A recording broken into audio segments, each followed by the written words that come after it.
Okay. I believe we are now live. Well, thank you for joining us. We will just hold on for a minute or two just to let some more attendees join in, if you'll bear with us.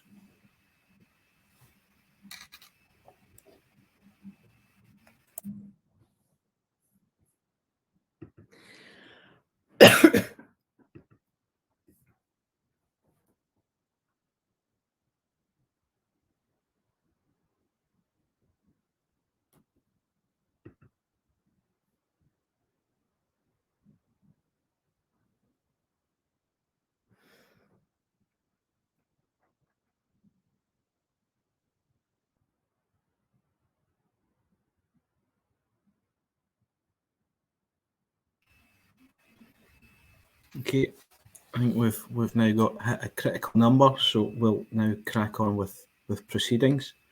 As I say, thank you for joining us this afternoon. As you'll appreciate, RTPI Scotland, the Sir Patrick Geddes commemorative lecture for 2022. It's the first of many, or not the first even. It's the latest of many, having started in 2004 as a celebration of the 150th anniversary of Sir Patrick Geddes' birth. We've had a long line of distinguished speakers, including Jan Gell, Alice Charles, Catherine Trebeck, Tina Sabe, and Wolf Dasseking, stretching far across the globe, which we've been very fortunate to have speak to us. For those that don't know Sir Patrick Geddes, shame on you, particularly if you studied at the University of Dundee. He is quite rightly regarded as the founder of town planning as we now know it. His interest in natural sciences led him to a professorship at Dundee University in botany, after which he developed his interest in sociology and planning. Having lived most of his life in Edinburgh, during which he established the Edinburgh Social Union, promoting a wide range of sympathetic redevelopment, particularly in the Royal Mile, for student accommodation, how that is today, founding a publishing company and the Franco-Scottish Society, and becoming a major sponsor of the arts. Likewise, he spent time in India as chair in sociology at the Bombay University, prepared a plan for the Hebrew University in Jerusalem, and finally retired to France before being knighted in the year of his death, which, if you don't know, was 1932. As I said, we've had a long line of distinguished speakers, and I'm delighted to say that 2022 is no different. We are privileged to have Susan Murray of the David Hume Institute join us today, who's going to use her unique position to discuss how the ideas of Geddes fit in with the current context for placemaking and planning in Scotland, if they can help us to tackle the challenges that we face, and if so, what is needed to support make that happen. As director of the David Hume Institute, Susan is leading a growth and focus on people and the economy at the Edinburgh-based think tank, which specialises in delivering rigorous research and thought-provoking events. Recent work includes A Scotland of Better Places, published in 2021, and Understanding Scotland, a quarterly analysis of people's perceptions of Scotland's economy. A key goal for Susan is partnering with others to ensure that great ideas for change lead to action. And we're fortunate, as in terms of Susan's biography, she is a graduate, having studied at Edinburgh, Goldsmiths College, University of London, and the Aberdeen Business School. And she's strongly motivated by the power of place and nature to change lives, which led her to serve for 5 years as a board member of NatureScot. So on that note, we will hand over to Susan to lead us through this lecture before a session of Q&A later in the session. Thank you, Susan. Gosh, thank you. Good afternoon, everyone, and thank you for joining us today. As was said, I'm Susan Murray, Director of the David Hume Institute, a think tank based in Edinburgh. We were established in 1985 to increase diversity of thought on the economy and related public policy. Now, I'm delighted to be presenting today's lecture for RTPI Scotland, the Sir Patrick Geddes commemorative lecture, People, Places and Polymaths. Does Scotland need more people like Patrick Geddes? Now, if I'm honest, I was absolutely totally shocked when Craig McLaren approached me to present this session. I never think of myself as an expert. It might be imposter syndrome, or it might just be that I'm subconsciously avoiding being the target of the new sport of expert bashing. But I'm in the very privileged position of doing something I love.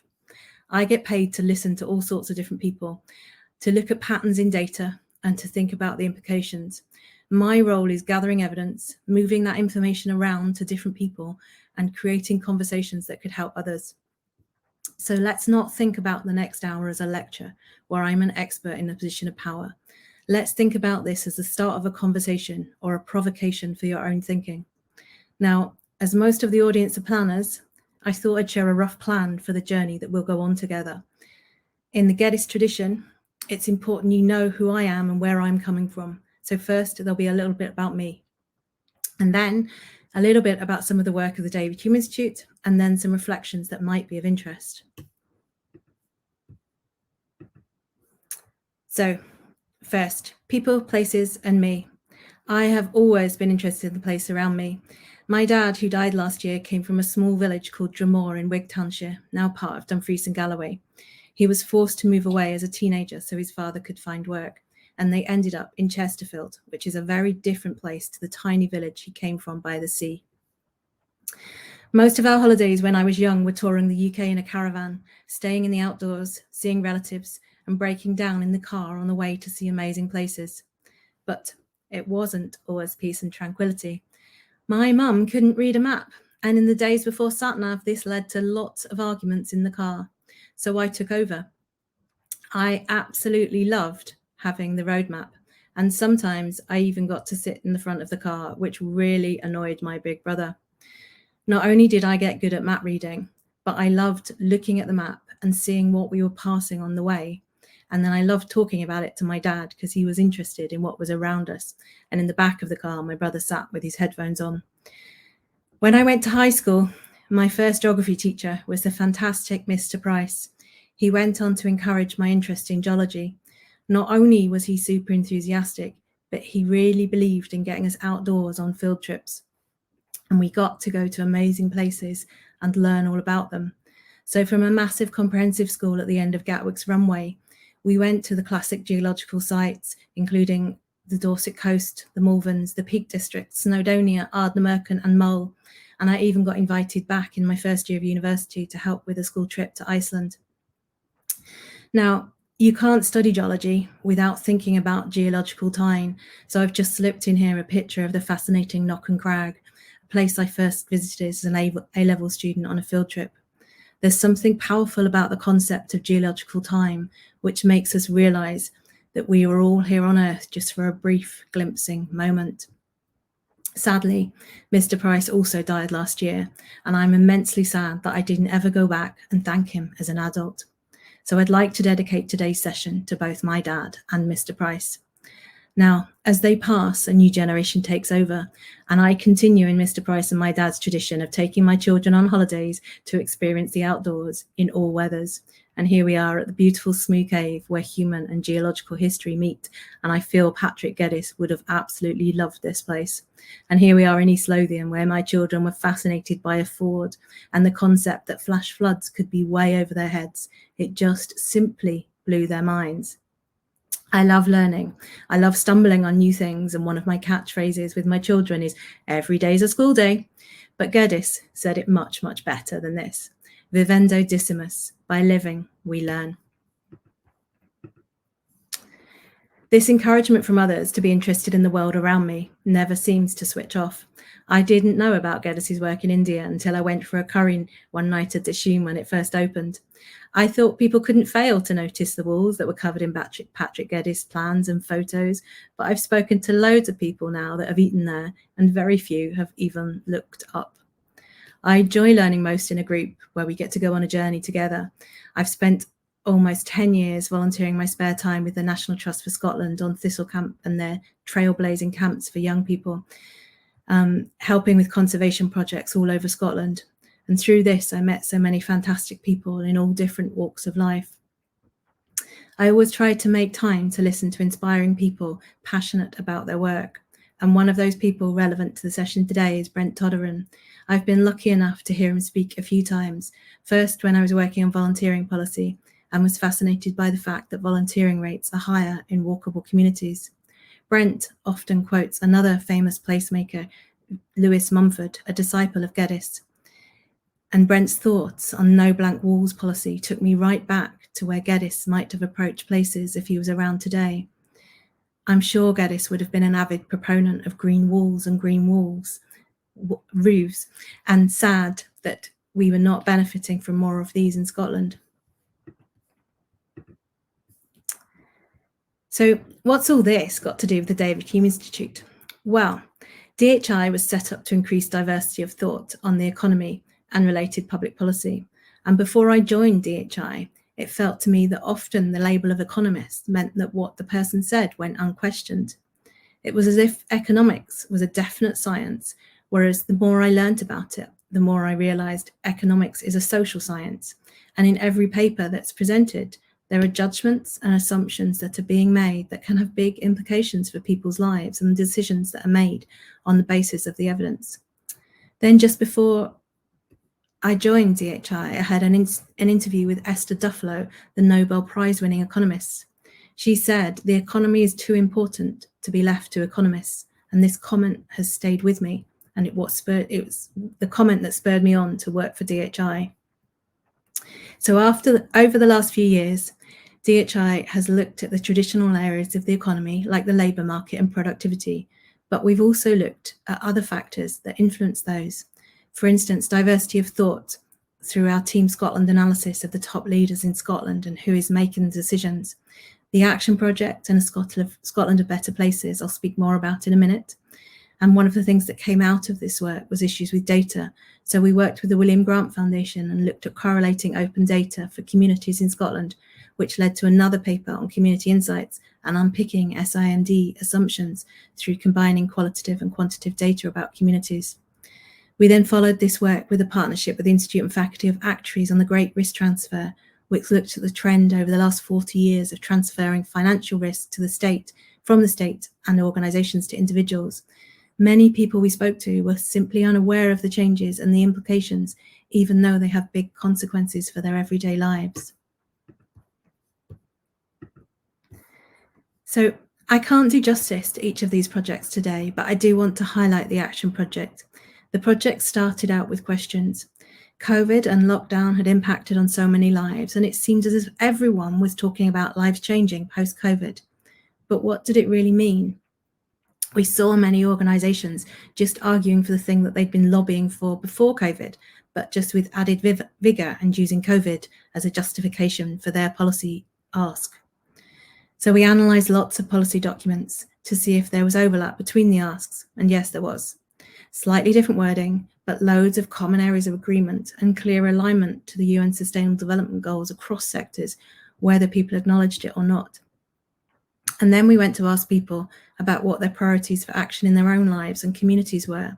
We asked people in thematic groups, in place-based conversations, and we brought people together deliberately from different backgrounds and with different perspectives, but without a frame. We worked with the amazing Ruthi Baguna and Amber, an illustrator who I first met at a Clore Foundation conference.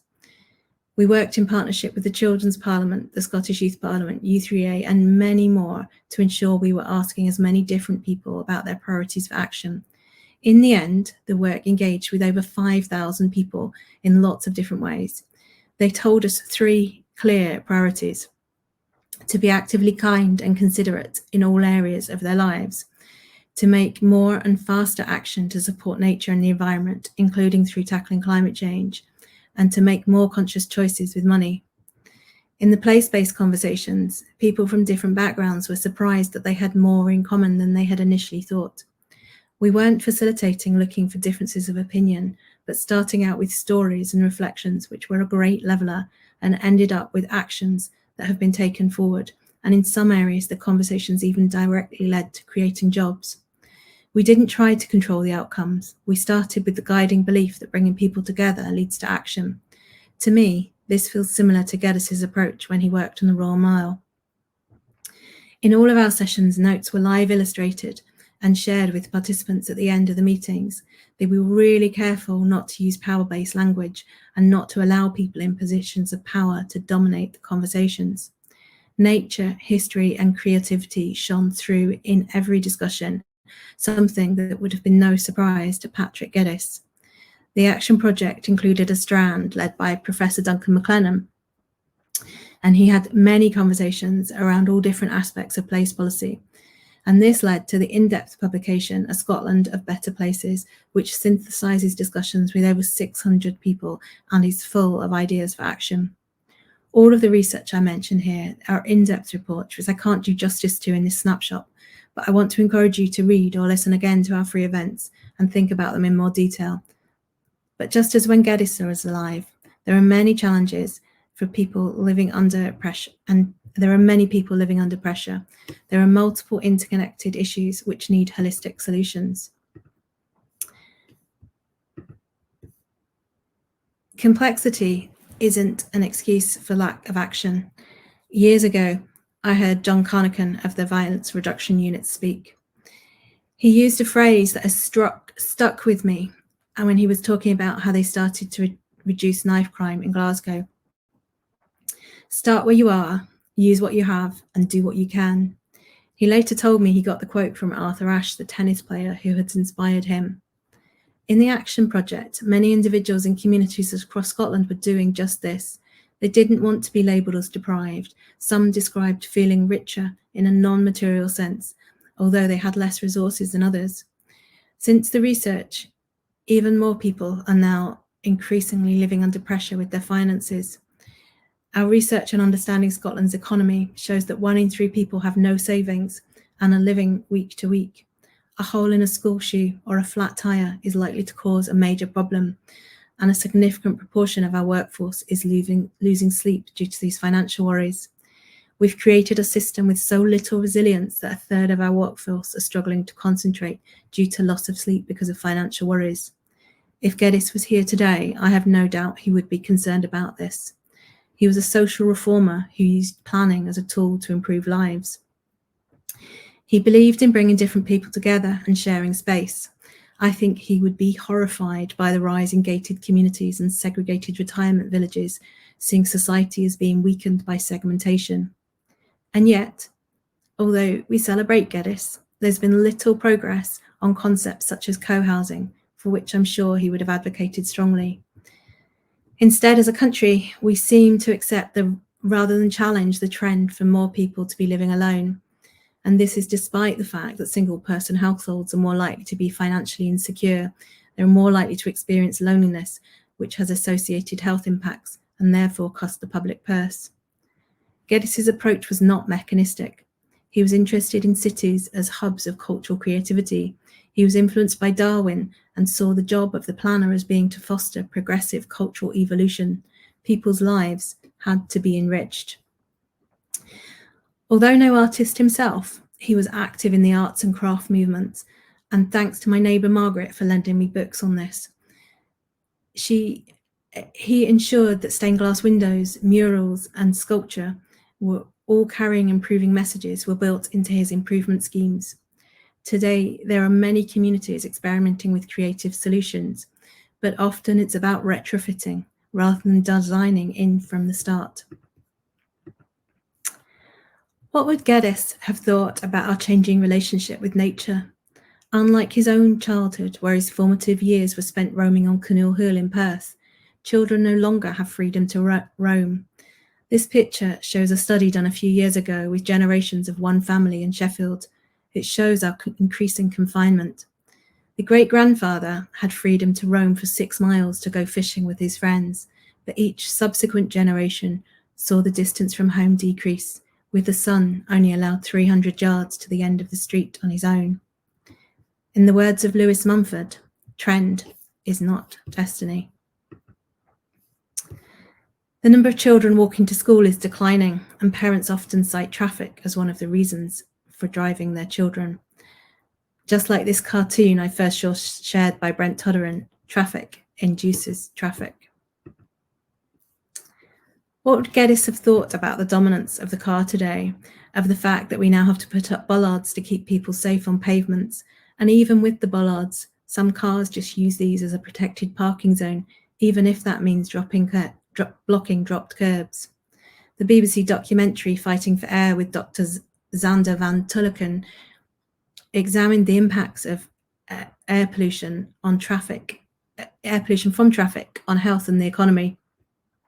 The knowledge is there, it's in plain sight, but just not enough people are choosing to pay attention or act on it. The data on cars is really fascinating. A typical European car is parked 92% of the time. It spends 1/5 of its driving time looking for parking, and of its 5 seats, it only usually moves an average of 1.5 people. 86% of the fuel never reaches the wheels, and most of the energy that does moves the car, not the people. But I get distracted. It's data. I love data. Let's get back to Geddes. Geddes understood that people were drawn to beauty and nature, and the impacts on people's that this impacts on people's well-being and the economy. It's no accident that the top Instagrammable place in Scotland is Circus Lane in Edinburgh. Residents have embraced nature. People are drawn to it. To me, Circus Lane feels very Geddes. It is beautiful. The residents work together to create something which enhances their own and other people's lives. It's something that has changed and evolved over time, but I doubt there was a plan. Another example of a beautiful place that breaks what might seem to be normal planning conventions is Positano in Italy. The town is precariously balanced on steep cliffs, and in many ways it absolutely defies logic of what makes a good place. But oh my God, it is beautiful. Beautiful places inspire and enhance lives. Geddes famously said, "No one who studies nature can get past the fact of beauty. It is as real as the force of gravity." He's right. People are drawn to nature, just like gravity draws us to the ground. But although people are drawn to nature, some people need help to get there. I'm delighted to see the push in recent years to connect more children and nature. The rise in forest schools and the encouragement of outdoor play in Scotland will help everyone. But sadly, we have a few generations who've missed out on chances to form early connections with the environment. The ARIC report from a few years ago, Cities Alive, treats children as an indicator species.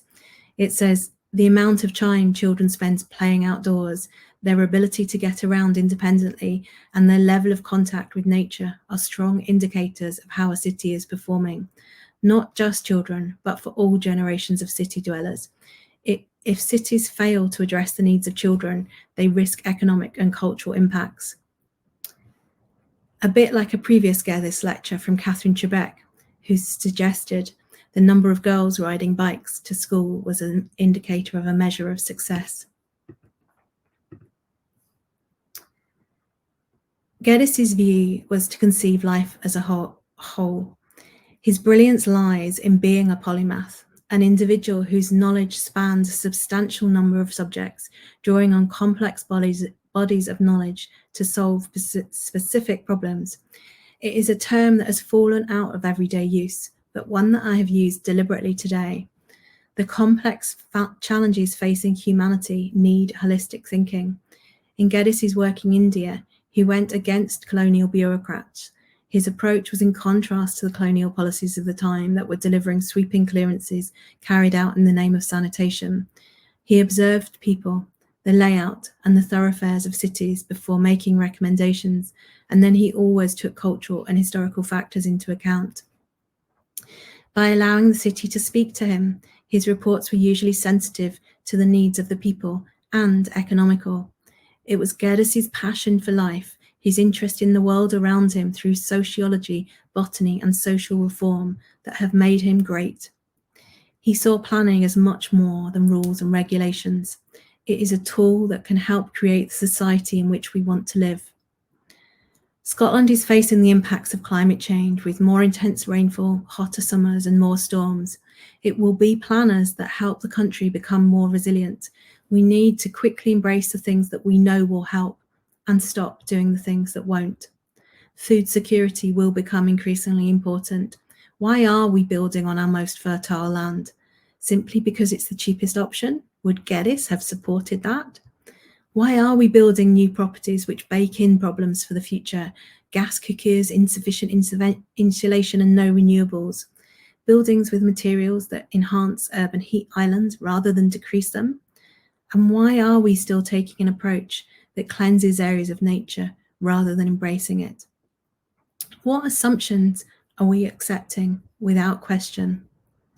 For a think tank interested in the economy, why am I interested in this? Because, simply, short-termism is holding us back.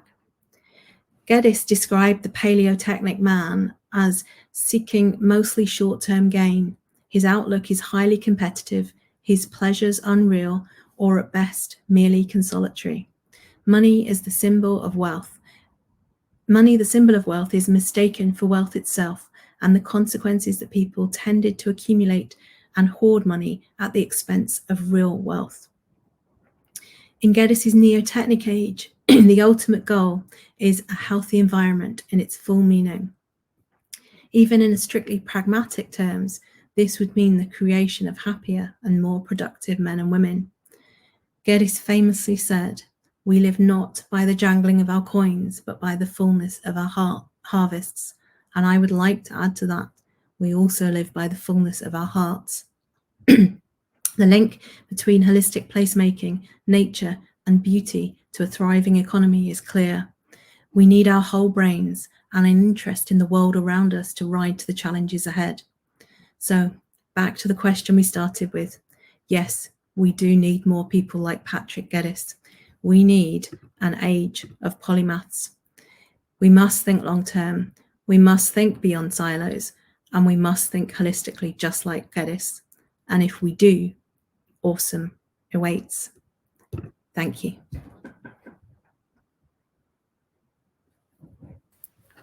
Great. Thank you, Susan. That was a very informative talk, which certainly gives us some stimulation for positive discussion going forward. And it's made me think that I should go back and see Circus Lane again. I might venture down there at lunchtime. I hadn't thought. Yes, you're right. In terms of places, the nature and just the sort of organic design of that street, how it actually makes us, I suppose, what we want to do as planners. That's our success. As the questions come forward, there was one thing I wanted to ask of you, Susan. If it was down to you, saying that planners have a role to play going forward, what would be your number one ask of planners right now? Oh, goodness, that's a hard question. So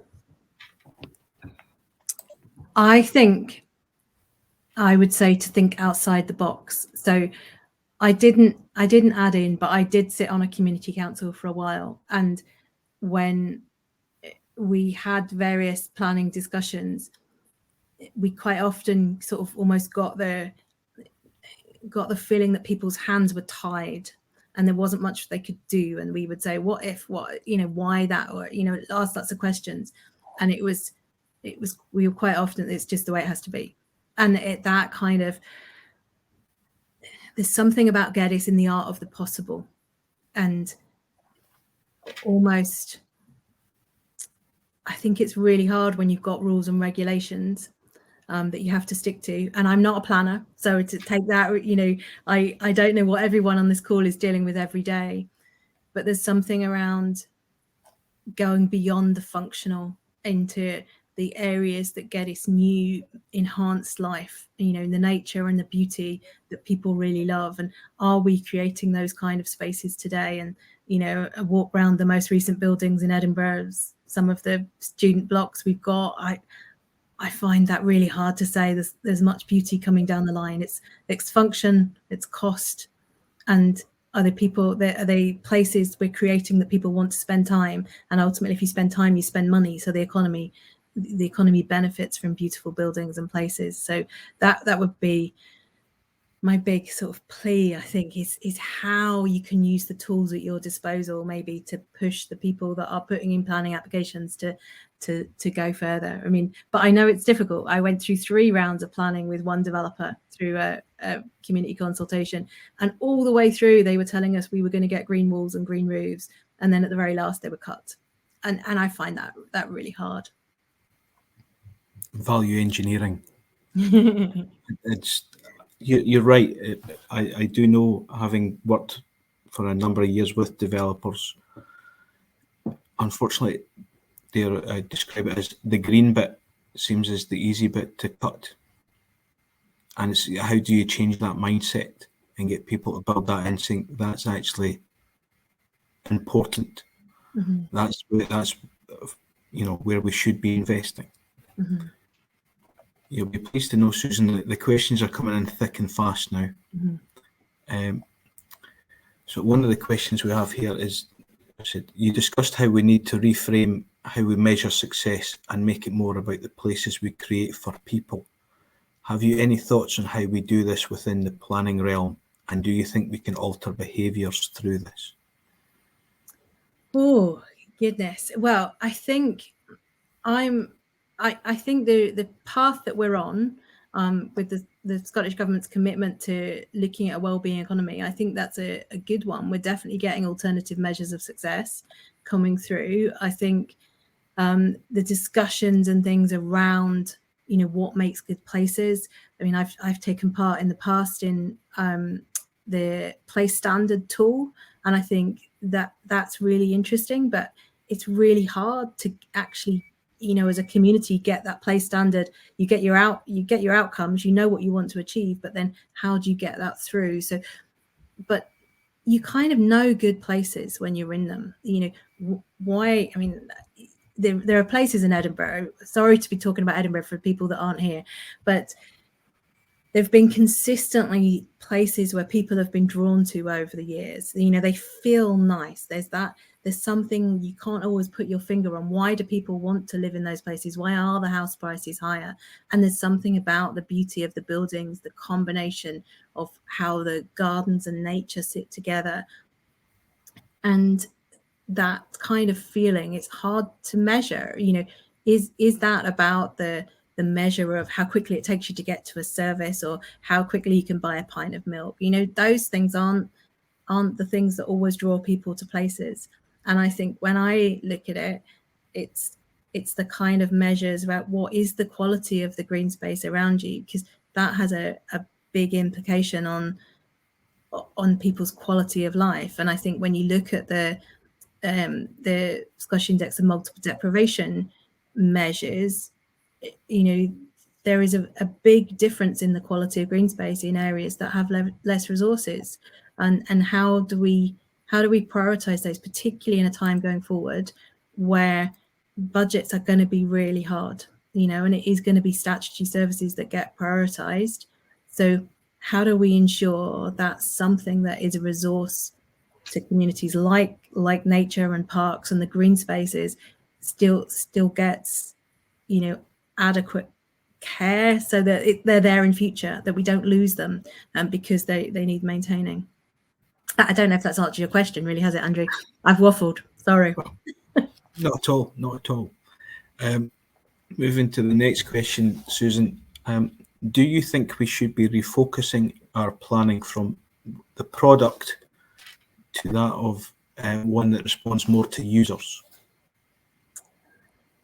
Oh, well, that's a good question, but I don't know. I'm thinking here about the question Henry Ford said when he designed the motor car. He said, if you'd asked what people wanted, they would have said a faster horse. And I've been in conversations where people have been asked a question where someone's already really decided the answer, and people have answered yes because that's what they're being offered, and it's really hard to think about something else. But I look at the kind of communities that where you see people thriving, and they might not necessarily be the ones that you might think. So if you ask people, do they want to be able to park their car outside their house? Most people say yes. However, we know if your car is parked right outside your house, you're more likely to use it. And so those kind of questions I find really interesting. You know, the community that won the Sterling Prize, was it last year or the year before? That was the social housing down in England, and what they designed was the community around people and how people interacted. And that made me think of Patrick Geddes, because it was very much like some of the colony houses that were built in Edinburgh, you know, hundreds of years ago. And we experimented with what made good communities then. And then I see what we're building now, you know, the massive housing estates, which are pretty much designed around cars, even if we put a few footpaths and bike lanes in between them. You know, we're not necessarily learning from what's gone in the past. We're doing what's maybe easy.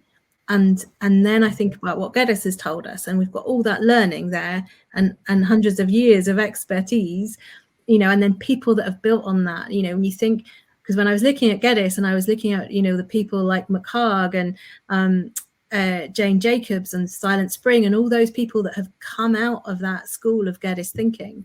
And, you know, with McHarg, I'm sure people on the call know more about it than I do, but when I learnt about him, it was purely by chance. I was on the board of NatureScot and I had to go to an anniversary reception. And before that, I'd never heard of him. I mean, I'm not a planner, so that was an interesting concept. But McHarg designed around hydrology first. You know, that was the thing that most, you know, drove how the settlements he put out were. And I think that's fascinating, because there's an area on that I'm aware of where it's got a massive hydrology problem, and instead of trying to embrace it and make it a feature, the development's boxing it in. And it's back to that almost colonial view of where Geddes was in India, and you were trying to contain places, and that's where I think maybe we have changed over the years. We've got bits where we're embracing nature. So I think the development in Edinburgh down at Granton, where we've made a tidal zone ready because we know there's going to be more floods. You know, we know we're going to get more storm surges and there's going to be big waves. So instead of designing a big brick wall to try and contain the surges, we're now embracing that as a park that can be used as a park when it's safe, but when it's not, we can use it as a flood zone. I think that's really interesting. But then in other bits of the city, we've boxed in houses around the Water of Leith and no one can access it. You know, you can look on it from a distance, but you can't go down and walk along beside it. And like, what's that doing to people's mental health? And I just find those differences in approaches really fascinating, that we know our connection to nature drives, you know, good well-being and mental health. And we know we've got mental health problems in Scotland that are growing, and yet we're still allowing buildings to be built that box in nature and control it. And so those I find really, really hard. I have to say at this point, these are personal opinions rather than an organizational one, just in case the chair of my board is listening. So it's those kind of reflections, and how do we take a step back and question assumptions? And I think that would be the challenge that I give to people. You know, what are you being told that's an assumption? And I remember looking at plans years ago when I lived near Haymarket, and the shadow on the building was the wrong direction. And so, you know, even in the planning consultation, I was saying the shadow's in the wrong direction. And that's really interesting. And one of the things that came through when I was listening to Jan Gehill in his Geddes talk in preparation for this, and he was talking about, you never see plans drawn without people. You know, the architects and the designers know that you need people in plans to make a place look successful.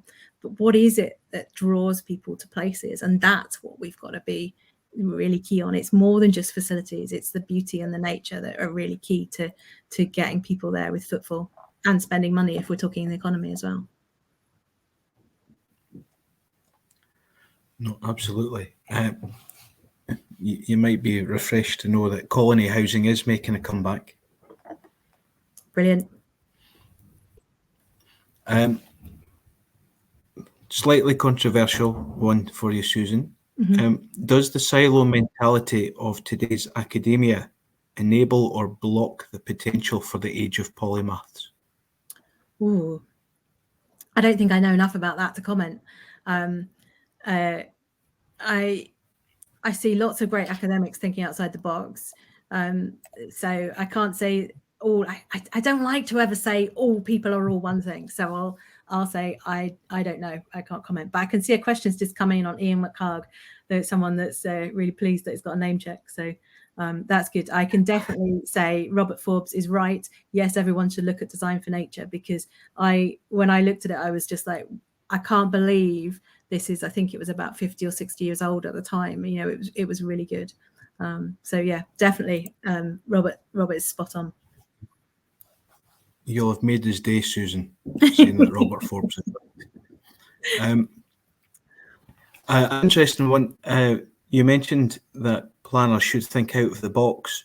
Well, who keeps the lid on the box? Ooh. And can we lift it? I don't know. Do we think planners keep their own lids on their own boxes? That's a question. You know, I think, well, you think of Brent Todderan, he's a planner. He's definitely not got a lid on his box.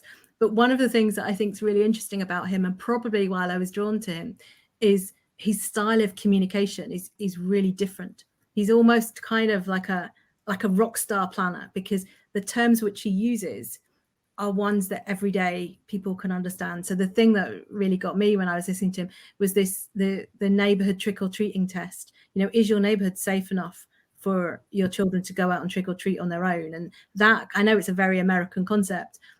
He's Canadian, so we want me to say Canadian concept, but that idea that your children can walk around an area and it's safe and they're not going to get run over or attacked, or, you know, that is an amazing idea, that when he's being interviewed on radio and things, people can get their ideas around, rather than talking technical terms about, you know, the speed of traffic on a road, or, you know, what is it that stops people moving around. You know, it can all get a bit technical. So I think one of the things in silos, and we saw it when we were analysing the policy in advance of doing the action project, is there's a lot more similarity between different areas of policy than you think. But quite often people can use different words, and that word means something slightly different to different people in different sections. I can't think of an example just now, but when we looked at it with a sort of independent head on, we could see that actually people were talking about the same things and they were wanting the same goals,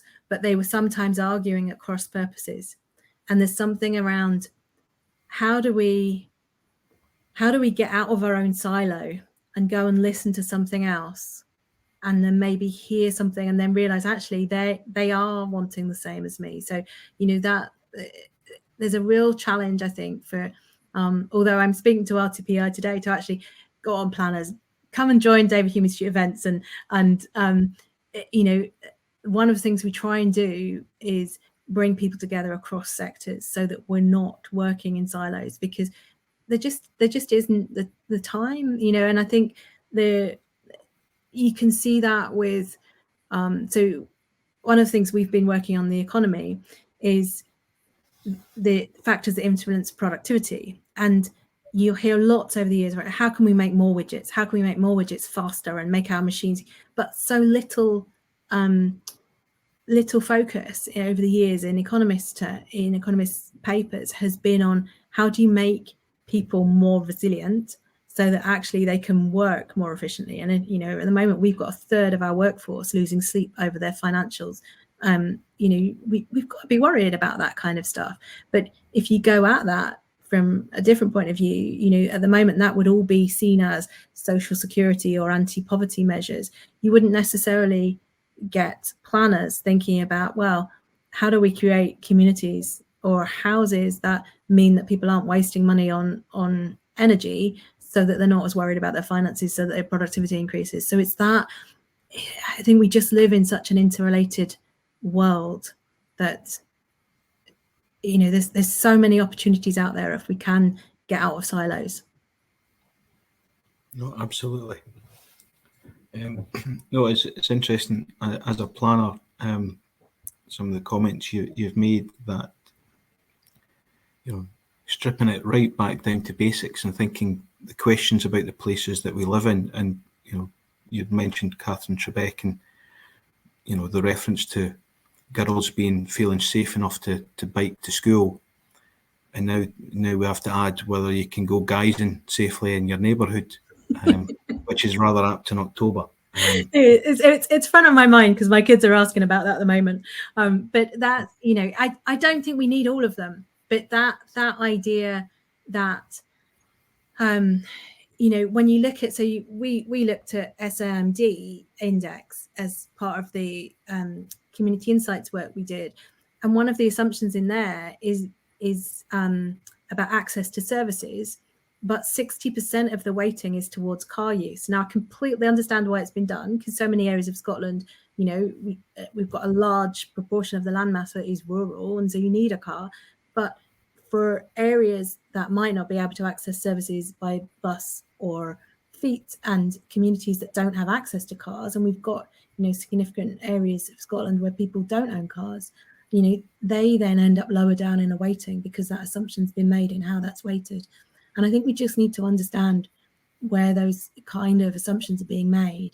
And when then you look at an index, it can hide information like that. So,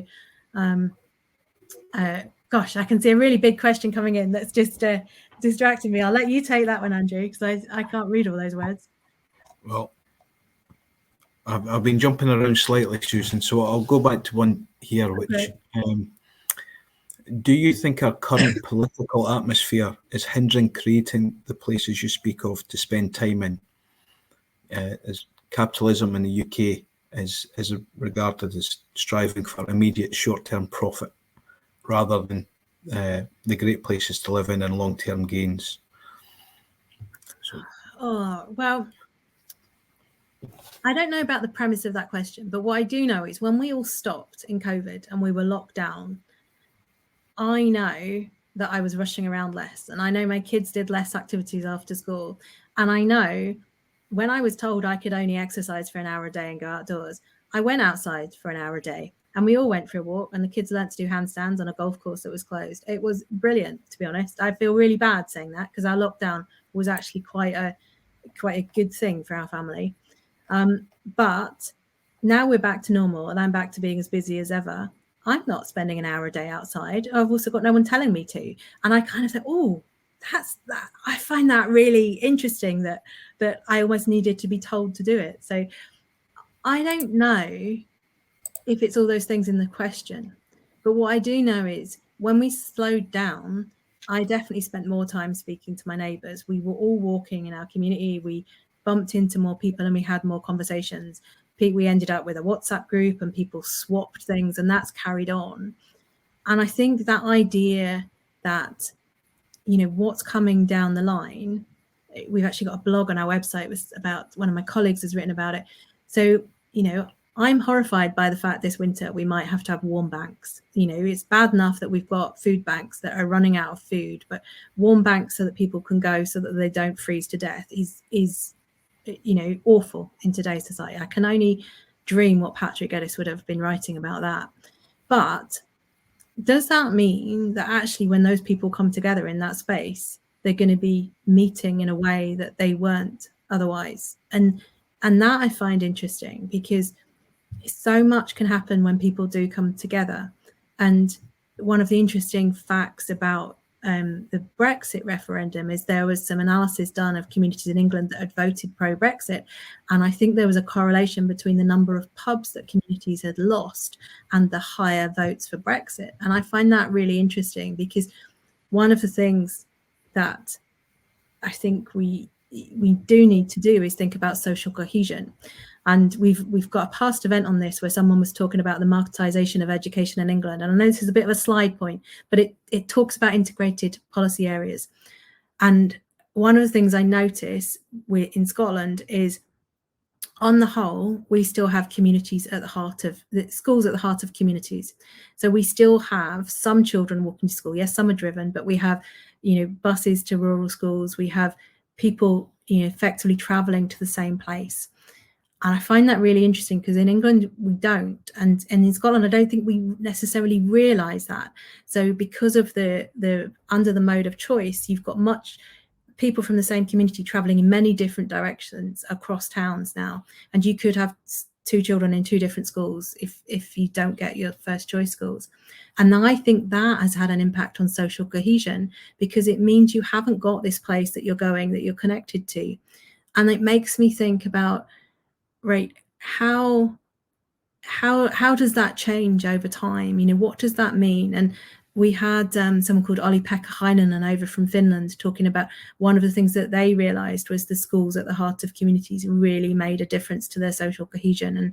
And so that I find really interesting. But what other mechanisms? So, you know, is it the libraries? Is it the pubs? Is it places? You know, how many of these are we going to lose through this cost of living crisis? Because it's going to be hard. You know, we know the public money, but also, you know, every business, people are battening down the hatches now, and this could last a few years. You know, it could be, might not be, but it could be a really deep recession. And how do we make sure that we still have places for people to come together and have that social cohesion and create that kind of society that Geddes talked about, where we can support each other? And if we go back to, you know, Christie Commission and rates of volunteering, you know, what we're already seeing now in labour market stats is people working longer.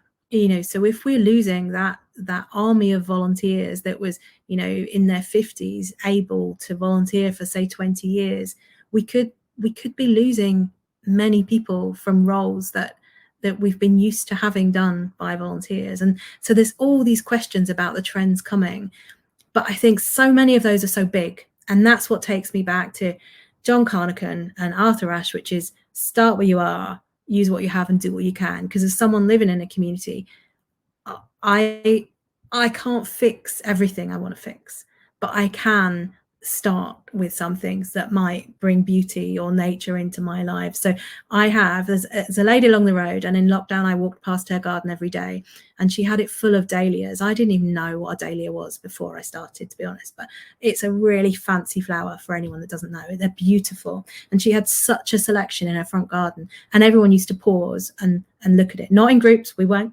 coalescing in groups, too big for COVID, but the dahlias were beautiful.